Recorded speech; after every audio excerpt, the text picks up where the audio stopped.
Dr. Brannon Claytor.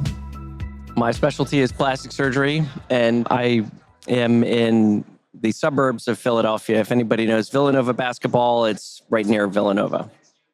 You're an expert in incisions and scars now. Is Oh, that true? yes. Well, I think we're all experts at incisions and scars, but I recently just won an award, Best Paper in PRS, for my post-operative microneedling treatment. Yes.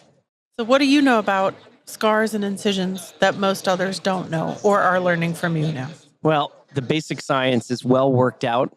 I think that what we're looking at now are challenging the paradigms, which traditionally have been leave things alone and let things heal on their own and then sort of reassess them at a year. And what we looked at was intervening early, intervening at 6 weeks or even a little bit later, upwards of 4 months after an incision with a mechanical treatment, and that's the microneedling process. And that really helped and accelerate the overall recovery and brilliance of the scar. Can that be any microneedling device or? Well, that's another research project that I'm about to dive into, looking at microneedling with radiofrequency. But this was done, I started this about 5 or 6 years ago, and there really weren't a lot of RF devices, and it wasn't as nearly worked out or thought out back then. And so I think it's just an evolution in the process to move to look at RF microneedling devices.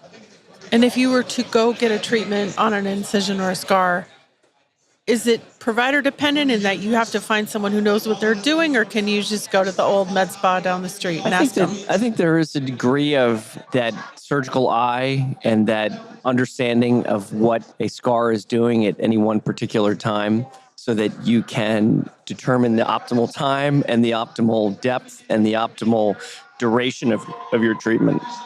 So would you be better off seeing a plastic surgeon or someone in a plastic surgery office supervised by a plastic surgeon?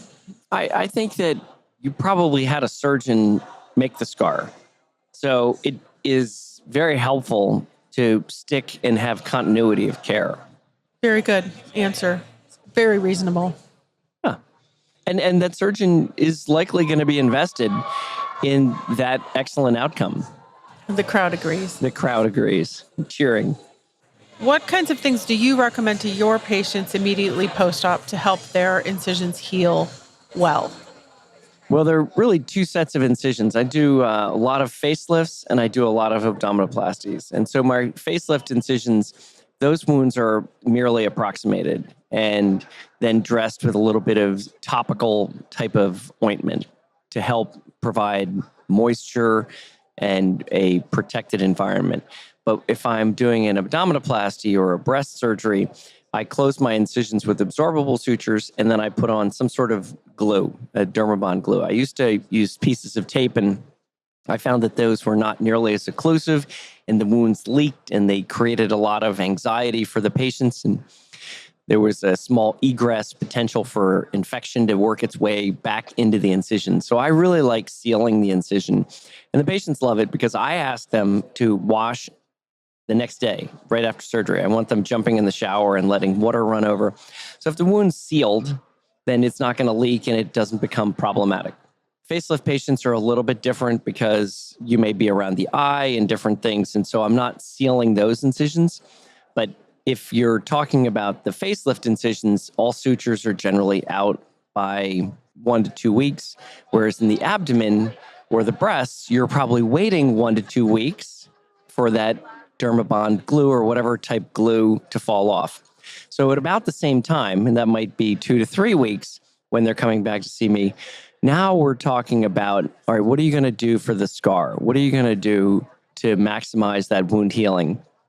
And there are basically 3 things you want to do. And the first is a little bit of gentle massage. And the second is applying a thin layer of some form of silicone. And then the last is making sure that you're very good with sun protection. And if you are able to utilize those 3 tenets, those 3 pillars, you're going to already be ahead of everybody else. What kinds of things can people do to help themselves heal better and faster? Nutrition is a huge part of it. There are a lot of vitamins that are out there. There are some incredible new products coming online that are going to be able to deliver more and more wound healing potential to the incision. Obviously, avoiding sugars, avoiding smoking, minimizing excessive activity, although I am very liberal with getting people back to their regular activity. But, the basic tenets of that are the same thing that probably your grandmother would have taught you. Eat well and, avoid things that are bad for you. Also, don't overdo it. Let yourself rest. It's true, but I like to push or allow my patients to push themselves. I half in jest say that for pretty much every operation, at 1 week, you should be at 25%, and then you go up 25% every week, so that by at a month, I jokingly say you should be able to go skydiving. Sounds good, like good advice. What if they've never been skydiving before? Well, that's always, it always comes up, but it lightens it and it makes it a more approachable topic for everybody when you make it about something that they're never going to do. But they clearly get, they're like, I could go skydiving? Right. You're like, okay, that's the level that I'm at. Give us your Instagram and your website. So the Instagram is at Claytor Plastic Surgery, and my website is Claytor Noon Plastic Surgery, and Noon is spelled Noone, and it's a legacy to my partner who's retired, but Barry Noon, who is a giant in the world of plastic surgery.